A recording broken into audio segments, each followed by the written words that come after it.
ইফতারি সামনে রেখে দোয়া কবুল হয়। সামনে ইফতারি, বসে থাকি আমরা তৃষ্ণায় সারাটা দিন, ছাতি ফেটে যায়।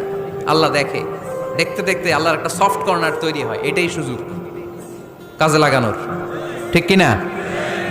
মুমিন ঝুব্ব যে কোপ মারে, সময় মতো কাজ করে, ঠিক কিনা? আল্লাহ তখন ফেরেশতাদেরকে জিজ্ঞেস করে, এই ঘটনা কি? খায় না যে? খায় না কেন? আল্লাহ রোজা রাখছে। এগুলো কি? রোয়াবজা, পেঁয়াজ, আলুর চপ, বেগুনি, মুরগির রান খায় না। খায় না কেন? ওরা যে ক্ষুধার্ত, আল্লাহ আপনার ভয়ে।